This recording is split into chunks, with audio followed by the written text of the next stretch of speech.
जय गंगे मैया दोस्तों, बहुत बहुत स्वागत है आप सभी का मेरे चैनल में। दोस्तों, पिछली लाइव वीडियोज़ में मैंने आपको बताया था कि हरिद्वार में किस प्रकार से जो कांवड़ की तैयारी यहाँ पर चल रही हैं। तो आगे इस कड़ी में इस वीडियो में आपको बताने वाला हूँ कि जो ताज़ा अपडेट जो हरिद्वार कांवड़ यात्रा के विषय में क्या आई है। पर दोस्तों, आगे बढ़ने से पहले मैं आपसे एक रिक्वेस्ट करना चाहूँगा कि अगर चैनल पर आप नए आए हैं तो और आपने अभी तक मेरा चैनल सब्सक्राइब नहीं किया तो प्लीज़ कर लीजिए, क्योंकि हरिद्वार यात्रा और कांवड़ यात्रा से जुड़ी जितनी भी जानकारी है दोस्तों रोज़ाना मैं इस वीडियोस के माध्यम से इस चैनल पर डालता रहता हूं। तो चलिए बढ़ते हैं आगे। दोस्तों, कांवड़ यात्रा से जुड़ी नई अपडेट यह है कि जो कांवड़ यात्रा है उस पर निगरानी रखने के लिए लगभग जो 50 ड्रोन कैमरे जो होते हैं वो लगभग तैनात किए जाएंगे। और दोस्तों, जो सभी का जो कंट्रोल होगा वो अलग अलग जगह होगा, पर जो उनका सेंट्रलाइज कंट्रोल होगा उसका जो मुख्य जो केंद्र होगा वह हरिद्वार के अंदर से ही संचालित होगा। यानी अगर आप बॉर्डर पे से आ रहे हैं तो दोस्तों ऊपर आपको ड्रोन कैमरे उड़ते हुए नज़र आएंगे, जो कि एक तरह से ऑफिशियल कैमरे होंगे।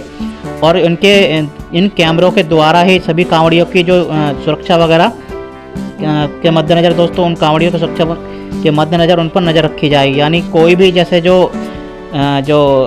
असामाजिक तत्व जो कांवड़ यात्रा में व्यवधान डालते तो दोस्तों उन ड्रोन कैमरों से तुरंत कंट्रोल रूम में पता किया जा सकेगा और तुरंत दोस्तों जो वहाँ पर जाके पुलिस कार्रवाई करेगी। तो जो लगभग 50 ड्रोन कैमरे यानी जो अलग अलग जैसे जो उत्तराखंड के बॉर्डर पड़ते हैं, जैसे कि चिड़ियापुर बॉर्डर हुआ, आपका नारसन बॉर्डर हुआ, तो उसके पास दोस्तों सारे के सारे जो कैमरे होते हैं वो अलग अलग जगह पे तैनात किए जाएंगे। दोस्तों, साथ ही साथ दोस्तों यह भी निर्णय लिया गया है कि जो हर 1 किलोमीटर पर जो पानी की व्यवस्था की जाएगी, यानी जो आपको टैंकर देखने को पानी का यहाँ पर मिल सकता है। और साथ ही साथ जो अस्थायी जो शौचालय हैं, यानी जो कांवड़ियों जो हरिद्वार में शौचालय जो मंगवाए जाते हैं दोस्तों उनकी भी संख्या काफ़ी यहाँ पर बढ़ा दी गई है, पहले से ज़्यादा है। दोस्तों, जो कांवड़ यात्रा के संबंध में जो सुरक्षाकर्मियों की तैनाती है दोस्तों लगभग 10,000 के करीबन जो सुरक्षाकर्मी हैं पूरी कांवड़ यात्रा के दौरान यहाँ पर तैनात रहेंगे।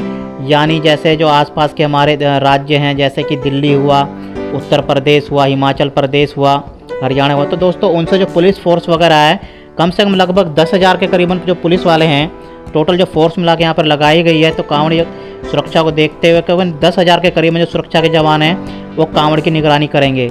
और जो किसी अप्रिय घटना से बचने के लिए दोस्तों ये जो तैनात है हमेशा रहेंगे। तो यानी कांवड़ की जो सुरक्षा को लेकर जो यहाँ की सरकार काफ़ी ज़्यादा गंभीर हो चुकी है, क्योंकि पिछले 2 साल से दोस्तों कांवड़ यात्रा नहीं हो पाई थी। तो इस समय जो जितने भी भोले हैं दोस्तों उनके मन में काफ़ी ज़्यादा उत्साह है कांवड़ यात्रा को लेकर। तो इस बार ऐसी संभावना है कि जो 10 करोड़ से ऊपर भी जा सकते हैं, क्योंकि अभी तक एक्चुअली दोस्तों अंदाज़ा बिल्कुल भी नहीं लगाया जा रहा है यहाँ पर। आइए दोस्तों बात करते हैं कि डीजे कांवड़ के बारे में कुछ निर्णय लिया गया है नहीं। तो दोस्तों मैंने आपको पिछली वीडियो में बता दिया था कि जो डीजे कांवड़ है इस बार उस पर किसी भी तरह का प्रतिबंध नहीं लगाया जाएगा, यानी डीजे कांवड़ पूरी तरह से यहाँ पर चालू रहेगी। अगर आपको डीजे कांवड़ पर बजाते समय जो कुछ ऐसे जो गाने होते हैं जो कि दूसरे की धार्मिक भावना को ठेस पहुंचाते हैं, इस तरह के गाने दोस्तों डीजे कांवड़ में नहीं बजाया जाएगा। आइए दोस्तों बात करते हैं कुछ और जो तैयारियों की जो हरिद्वार में जो यहाँ के प्रशासन ने यहाँ पर मीटिंग के दौरान दोस्तों जो कुछ निर्णय लिया। तो चलिए उसके कड़ी में आगे और बढ़ते हैं। तो यहाँ पर जो पहला सबसे महत्वपूर्ण निर्णय दोस्तों यह लिया गया, ध्यान से सुनिएगा। अगर आप हरिद्वार रेलवे स्टेशन से हर की पैड़ी की तरफ आ रहे हैं तो जो पहला ही चौक पड़ता है शिव मूर्ति चौक पड़ता है, तो वहाँ से लेके हर की पैड़ी तक का जो एरिया है, अगर मैं और आगे की बात करूँ तो जो भीमगौड़ा तक के एरिया है, यानी हरिद्वार रेलवे स्टेशन से की जो मूर्ति है, हरिद्वार रेलवे स्टेशन की मूर्ति से लेके भीमगौड़ा तक दोस्तों लगभग 4 से लेके 5 किलोमीटर तक का जो एरिया पड़ता है वो एक तरह से जीरो जोन घोषित कर दिया गया है। यानी उस मार्ग पर कोई भी बैटरी रिक्शा, ऑटो, टेम्पू आपको नहीं देखने को मिलेगा। साथ ही साथ दोस्तों जो वहाँ से लेके जो वहाँ तक, यानी जो रेलवे स्टेशन से लेके और आपको हर की पैड़ी तक की पैदल यात्रा करनी पड़ सकती है। तो मेरे भोले जो भी इस वीडियो को देख रहे हैं वह एक बात जान लीजिए, अगर आप बस से या फिर रेल से हरिद्वार आ रहे हैं और हर की पैड़ी जाना चाहते हैं तो आपको दोस्तों किसी भी तरह का बैटरी रिक्शा और जो ऑटो है वो कांवड़ यात्रा के दौरान जो हर की पैड़ी की जो मेन मार्केट है उसमें जाने को नहीं मिलेगा। आपको दोस्तों पैदल ही वहाँ से आपको हर की पैड़ी तक आना पड़ेगा। दोस्तों यहाँ पे एक और जो निर्णय यहाँ पे लिया गया है कि यानी जो उत्तराखंड के बॉर्डर से लेके और जो यानी हरिद्वार हर की पैड़ी तक पे जो लगभग 16 ऐसे मेडिकल कैंप बनाए जाएंगे, सरकारी कैंप बनाए जाएंगे, जिनमें कि जो अपने भोले हैं वो फ्री इलाज वहाँ पर करवा सकते हैं, यानी जो चिकित्सा वगैरह वहाँ पर की सुविधा वहाँ से ले सकते हैं। पर दोस्तों मैं आपको एक सलाह यहाँ पर खुद की पर्सनल देना चाहूँगा कि आप जो उत्तराखंड के जो ये जो जो नया निकाले जो मेडिकल जो कैंप है उसके चक्कर में ना रहें, क्योंकि एक्चुअल में दोस्तों क्या होता है कि हरिद्वार में अक्सर जाम लग जाता है। जब भी मैं हर की पैड़ी जाता हूँ तो मेरे को वीकेंड पे खासकर 2 से लेकर 3 घंटे का जाम लग जाता है। तो ऐसे में दोस्तों मैं आपको एक सलाह ज़रूर देना चाहूँगा, ध्यान से सुनिए दोस्तों, कि आपको जो जितनी भी मेडिकल की इमरजेंसी दवाएँ होती हैं, एग्जाम्पल के तौर पर सिर दर्द, उल्टी और पेट दर्द, चक्कर वगैरह, तो दोस्तों इनकी जो इमरजेंसी दवाई होती है वो आपको ज़रूर रखनी चाहिए। क्योंकि एक्चुअल में होता क्या है, जब भी दोस्तों हरिद्वार में जाम लग जाता है, लगभग 2-2, 3-3 घंटे का जाम लग जाता है, और ऐसे में अगर किसी को सर दर्द होता है तो दोस्तों ऐसे मेडिकल में 2-3 घंटे इंसान जाम में फंस सकता है। तो ऐसे में जो मेडिकल जो इमरजेंसी होती है, अगर आपके पास में दवाई रही तो दोस्तों आप इजीली जो दवाई लेकर दोस्तों सर दर्द वगैरह, पेट दर्द वगैरह तो तुरंत तो दोस्तों आराम हो जाएगा। अगर आप जिस समय मेडिकल कैंप खोजोगे तो दोस्तों बहुत ज़्यादा दिक्कत होने वाली है। तो मेरी आपको सलाह यहाँ पे यह है कि आप इमरजेंसी में जितने मेरे भोले भाई हैं जो आ रहे हैं, वैसे तो हमारे जितने भी कांवड़ सेवा संघ के जो भोले होते हैं वो जगह जगह मेडिकल कैंप लगाते हैं, पर दोस्तों इमरजेंसी में आपको सर दर्द, पेट दर्द, उल्टी वगैरह, चक्कर वगैरह, इन सब की वगैरह जो दवाई अपने पास में रखनी चाहिए। ज़्यादा महंगी नहीं आती हैं, 20-30, 40 रुपये, 50 रुपये तक की सारी दवाइयाँ दोस्तों आती हैं। ये आपको इमरजेंसी के पास अपने पास कांवड़ यात्रा के दौरान रखनी चाहिए।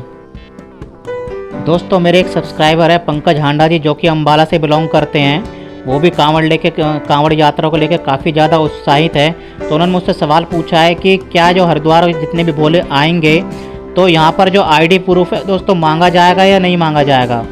तो फिलहाल मैं आपको बता दूं, कोई इस संबंध में किसी भी तरह का कोई आदेश यहाँ पर पारित नहीं किया गया है, यानी आप आ सकते हैं तो बिना आईडी प्रूफ के आ सकते हैं। पर मैं आपको एक पर्सनल सलाह यहाँ पे यह देना चाहूँगा कि अगर आप हरिद्वार आ रहे हैं कांवड़ यात्रा के लिए तो कोई ना कोई ज़रूर आईडी प्रूफ अपने साथ रखिए, क्योंकि ये कांवड़ियों की पहचान होती है। तो किसी प्रशासनिक अधिकारी द्वारा दोस्तों किसी भी तरह का प्रूफ मांगे जाने पर दिखाया जा सके, चाहे वह आधार कार्ड हो, चाहे वो वोटर कार्ड हो, चाहे वो ड्राइविंग लाइसेंस हो, चाहे वो पैन कार्ड हो। तो दोस्तों इनमें से कोई ना कोई दोस्तों जो आईडी प्रूफ होता है आपके पास में रखना चाहिए। दोस्तों पैन कार्ड में एड्रेस नहीं होता है तो आपको वो एक तरह से स्किप कर सकते हैं। बाकी दोस्तों मैंने जितने आईडी प्रूफ बताए आपके, तो उस पर एड्रेस मेंशन किया जाता है।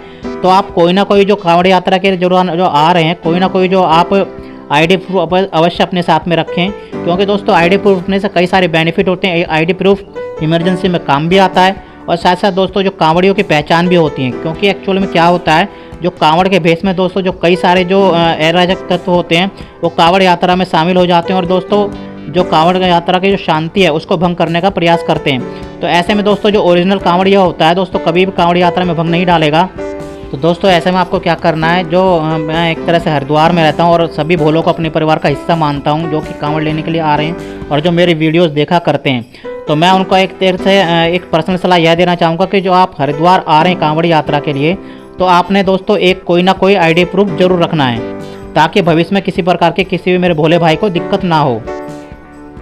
दोस्तों कांवड़ यात्रा से जुड़ा एक और अपडेट यह आया कि जो हिल बाईपास मार्ग है जो मनसा देवी की तरफ से होते हुए जाता है, यानी खड़खड़ी से शुरू होता है और जो मनसा देवी की तरफ से होता हुआ दोस्तों बाईपास से हरिद्वार भारत निकल जाता है, तो उसे भी जो खोलने की जो डिमांड यहाँ पे काफ़ी ज़्यादा तेज़ हो गई है। क्योंकि अक्सर क्या होता है, जब भी दोस्तों कांवड़ यात्रा होती है, जो मुख्य मार्ग होता है यानी जो हरिद्वार से जो ऋषिकेश के लिए जा रहा है, तो उस पर काफ़ी ज़्यादा दबाव बढ़ जाता है। तो ऐसे में क्या यहाँ के जो स्थानीय जो लोग हैं दोस्तों, उस जो मनसा देवी जो वाला जो बाईपास वाला मार्ग है, तो उसे खोलने की दोस्तों कुछ यहाँ पे जो लोग हैं वो डिमांड कर रहे हैं। तो ये भी दोस्तों सरकार कंसिडर कर रही है कि यात्रा में जो हिल बाईपास वाला मार्ग है वो खोला जाए या फिर नहीं खोला जाए। दोस्तों जिनको नहीं पता होगा, हिल बाईपास वाला मार्ग पूरी तरह से जो जंगल का रास्ता नहीं, राजा जी नेशनल पार्क है उसके अंतर्गत आता है। तो जो वहाँ का जो एक तरह से जो जंगलात का जो प्रशासन है दोस्तों, वो आदेश देता है खोलना है या फिर नहीं खोलना है।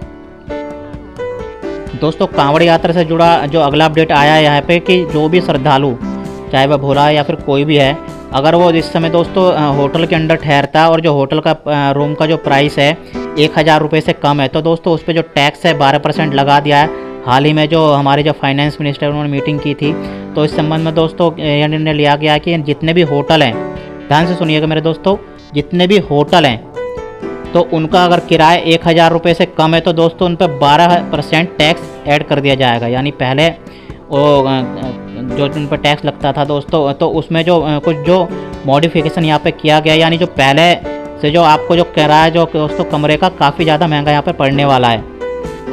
तो जो 1000 रुपये से कम का जो होगा उस पर 12% जो टैक्स लगेगा ही लगेगा। अब दोस्तों आइए बात करते हैं जो धर्मशालाओं के बारे में। तो मेरी सलाह आपको यहाँ पे यह है कि जितने मेरे भोले भाई कांवड़ यात्रा के लिए आ रहे हैं या फिर जो भी श्रद्धालु आ रहे हैं, तो वो कोशिश करिए कि जो धर्मशाला है दोस्तों, धर्मशाला में ठहरने की कोशिश करिए। होटलों की तुलना में जो धर्मशालाएँ होती हैं वो काफ़ी ज़्यादा सस्ती होती हैं और वो एक तरह से जो जितनी भी फैसिलिटी हैं दोस्तों होटल जैसे ही प्रोवाइड करवाती हैं। तो एक तरह से मैं आपको कहना चाहूँगा कि जितनी भी धर्मशाला है दोस्तों उनसे कांटेक्ट करिए, वो दोस्तों आपको सस्ते में स्टे करवा देंगी। और हरिद्वार की जितनी भी धर्मशालाएं जो कि बजट की धर्मशालाएं, सबके दोस्तों जो नंबर और एड्रेस हैं वो गूगल पे पड़े हुए हैं दोस्तों। आप वहाँ पे जाके कांटेक्ट करिए और आप पूछ सकते हैं कि इस समय कमरे का रेट क्या चल रहा है और जो कांवड़ का रेट है तो कांवड़ पे जो दोस्तों कमरे का रेट इस समय जो कौन सी तारीख को आप आएंगे, जिस तारीख को आप बुकिंग करेंगे तो उस दिन क्या पड़ने वाला है। तो फिलहाल मैं आपको बताता चलूँ जो कांवड़ यहाँ पे जो धर्मशाला का जो रेट है, यानी 2 पर्सन अगर आ रहे हैं, यानी 2 भोले अगर आ रहे हैं तो और कमरा बुक कर रहे हैं 24 घंटे के लिए, तो उनको दोस्तों 550 रुपये से लेकर 1000 रुपये तक के बीच में दोस्तों कमरे का जो किराया वहाँ पे पड़ने वाला है जो धर्मशाला का है। मैं धर्मशाला के कमरे की बात कर रहा हूँ। दोस्तों मेरे एक सब्सक्राइबर हैं जिनका कि नाम है संदीप पंडित करके हैं, तो उन्होंने मेरे को दोस्तों इंस्टाग्राम पे एक वीडियो भेजा जो कि मैंने शॉर्ट में यहाँ पर लगा दिया है। तो उस वीडियो में आप देख सकते हैं जो दादी है दोस्तों, वो हर की पैड़ी जो रेलिंग है दोस्तों उसके ऊपर से छलांग लगा रही हैं। तो आपने इस वीडियो में देखा होगा दोस्तों, इनकी उम्र काफ़ी ज़्यादा है। और यहाँ मैं आपको दोस्तों एक सलाह देना चाहूँगा कि जो इस तरह का जो स्टंट है दोस्तों गंगा स्नान के दौरान बिल्कुल भी ना करें, क्योंकि जो आपकी जान है बहुत ज़्यादा कीमती है। तो और साथ ही साथ दोस्तों अगर आप इस तरह का जो खतरनाक स्टंट यहाँ पर करते हैं तो यहाँ जो पुलिस की जो दोस्तों काफ़ी ज़्यादा जो यहाँ पे तैनात जो स्टंट के बाद में दादी ने यहाँ पे किया है, तो उसके बाद में काफ़ी ज़्यादा यहाँ पर जो पुलिस फोर्स बढ़ा दी गई है। यानी ये जो दादी जो यहाँ पे जो स्टंट करके गई हैं, तो उसके बाद जो उत्तराखंड की जो पुलिस है दोस्तों उन्होंने आनंद फार्म में मीटिंग की और उनका जो दादी के जो लोकेशन दोस्तों खोजी जा रही है कि ये दादी किस जगह की थी। तो उनके खिलाफ़ दोस्तों जो यहाँ की जो पुलिस है वो कुछ कार्रवाई करने की मांग कर रही है, क्योंकि इस तरह के जो यानी लोग स्टंट तो कर जाते हैं तो उसके बाद में दोस्तों ये मुसीबत खड़ी होती है जो यहाँ के सुरक्षाकर्मियों की, यहाँ के जो सुरक्षाकर्मी हैं वो इस समय क्या कर रहे थे, क्योंकि जितने भी स्टंट करने वालों को दोस्तों रोकने की जिम्मेदारी होती है वो यहाँ की जो हर की पैड़ी पर जो पुलिस तैनात रहती है उसकी होती है। तो मेरी आपको सलाह यहाँ पे यह है कि यानी अब तो फ़िलहाल जो ये दादी स्टंट करके चली गई हैं, तो सुनने में यह आ रहा है कि ये जो दादी हैं ये हरियाणा के जिन से बिलोंग करती हैं। तो मुझे नहीं पता है ये बात सच है या नहीं है, ये तो खैर जितने भी मीडिया में न्यूज़ आते हैं दोस्तों, ये जो वीडियो है काफ़ी ज़्यादा सोशल मीडिया पर वायरल हो रहा है। तो दोस्तों एक मेरे जो संदीप पंडित उन्होंने कहा कि इसको ज़रूर डालिए और बताइए लोगों को कि इस तरह का जो स्टंट है बिल्कुल भी ना करें। जी हाँ दोस्तों, ये बात सच है कि आपको इस तरह के स्टंट बिल्कुल भी नहीं करने चाहिए, क्योंकि स्टंट तो आप कर लोगे, उसके बाद में दोस्तों जो पुलिस आपके खिलाफ कार्रवाई करेगी तो दोस्तों फिर आपको बाद में दिक्कत का सामना कहाँ पर करना पड़ सकता है। तो मेरी सलाह आपको यह है कि गंगा स्नान के दौरान दोस्तों इस तरह का जो स्टंट है बिल्कुल भी ना करें। तो दोस्तों यह थी कांवड़ यात्रा और हरिद्वार यात्रा से जुड़ी अब तक की सभी अपडेट जो कि मैंने आपको इस वीडियो में बताई। तो दोस्तों अगर आपको वीडियो पसंद आया तो प्लीज़ इसे लाइक कीजिए और कमेंट में अगर आपका अभी भी कोई कांवड़ यात्रा से संबंधित कोई भी सवाल है तो दोस्तों आप पूछ सकते हो। तो और साथ ही साथ दोस्तों चैनल को ज़रूर सब्सक्राइब कर लीजिए, क्योंकि ये एकमात्र ऐसा चैनल है दोस्तों जिसके ऊपर मैं कांवड़ यात्रा से जुड़ी रोज़ाना ही वीडियो दोस्तों जो भी अपडेट आती है मैं रोज़ाना ही डालता हूँ। तो चलिए दोस्तों मिलते हैं ऐसी एक और कांवड़ यात्रा से जुड़ी नई जानकारी के साथ में। तब तक के लिए धन्यवाद। जय गंगे मैया, महादेव आपकी सभी इच्छाओं को पूरा करें। हर हर महादेव।